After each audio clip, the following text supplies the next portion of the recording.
आज के video lecture में हम देखेंगे SVM जो कि डाटा माइनिंग के अंदर एक एल्गो है, वो किस लिए होता है और क्या इसका किस तरह से इसको अंडरस्टैंड करेंगे इसको। ठीक है, SVM क्या होता है? Support vector machine. अब ये किस लिए यूज होता है? ये हमने पढ़ा क्लासिफिकेशन। ठीक है, तो ये क्लासिफिकेशन एंड रिग्रेशन दोनों में यूज होता है SVM, सपोर्ट वेक्टर मशीन। ठीक है, अब हम क्या कहते हैं कि ये जो है ये इसका यूनिक वे ऑफ इम्प्लीमेंटेशन है। काम कैसे करता है ये इस तरह से वर्क करता है कि बेसिकली आपने क्या करना होता है कि डिफरेंट क्लासेस को इसमें रिप्रेजेंट करना होता है, डिफरेंट क्लासेस को एक हाइपर प्लेन में रिप्रेजेंट करना होता है। अब वो कैसे आप एक हाइपर प्लेन में डिफरेंट क्लासेस को रिप्रेजेंट करते हैं?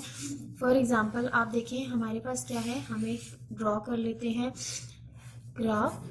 ये एक्स एक्सिस है और ये इसकी वाई एक्सिस है। ठीक है, आपके पास मैं कहती हूँ क्लासेस कितनी है? 2 क्लासेस हैं। First one is circle class and second one जो है दैट इज क्वाड्रिलेटरल। ओके, ये दो हमारे पास क्लासेस हैं, इन दोनों को हमने सेपरेट करना है। ठीक है, हम क्या करते हैं, हमारे पास एक है सर्कल क्लास, ठीक है, और फिर है हमारे पास क्वाड्रिलेटरल क्लास।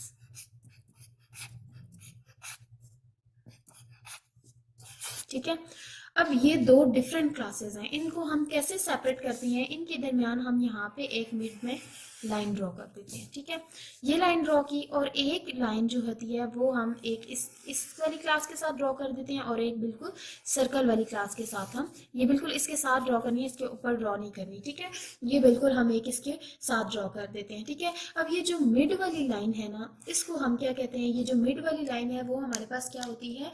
उसको हम कहते हैं ये हमारे पास हाइपर प्लेन है। ठीक है, और ये जो है साइड वाली लाइन, इस वाली को यहाँ से ये कौन सी क्लास को, लेट्स सपोज सर्कल वाली क्लास नेगेटिव है और जो हमारे पास क्वाड्रिलेटरल है वो क्या है? पॉजिटिव है। तो ये वाली जो है ये नेगेटिव को शो कर रही है और ये वाली पॉजिटिव क्लास को शो कर रही है, जबकि इन दोनों का जो कंबाइंड डिस्टेंस है उसे हम क्या कहते हैं?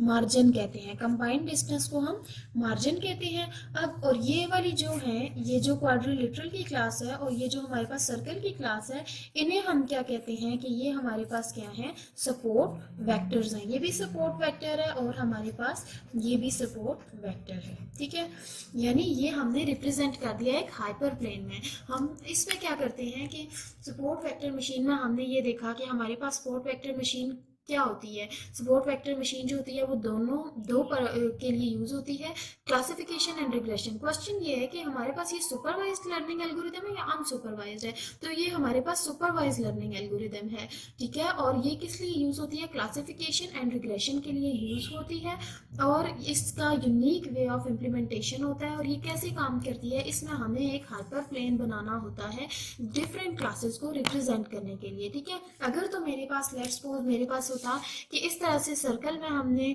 लेट्स सपोज ये मेरे पास बिल्कुल ही मिक्स अप होती, तो हम इनको कैसे कर, लेट्स सपोज ये मेरे पास है ना, ठीक है, तो फिर भी ये डिफ्रेंशिएट हो रहा है कि मैं कह दूं कि ये सर्कल वाली जो है ये हमारे पास एक क्लास है और बीच वाली जो है वो एक क्लास है।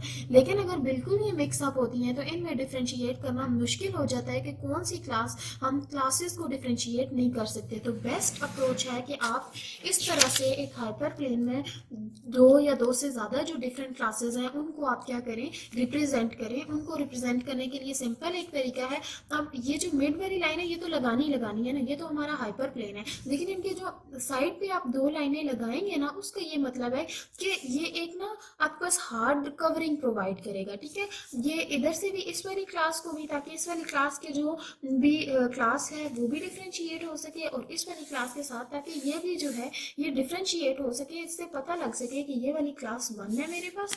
ठीक है, that is circle class, and ये वाली हमारे पास क्लास 2 है दैट इज क्वाड्रिलेटरल क्लास। और इन क्लासेस को हम कहते हैं कि दीज आर सपोर्ट वेक्टर्स और ये बीच में हाइपर प्लेन होता है। और कोई भी जरूरी नहीं है कि अगर मैंने इसको नेगेटिव कहा तो आप भी इसे नेगेटिव ही कहें, बस एक क्लास को आप नेगेटिव कह देते हैं और एक क्लास को आप पॉजिटिव कह देते हैं। तो ये था हमारे पास सपोर्ट वेक्टर। अब नेक्स्ट वीडियो में हम देखेंगे सपोर्ट वेक्टर की एग्जाम्पल क्या है, हम इसको कैसे इम्प्लीमेंट करते हैं। Thank you.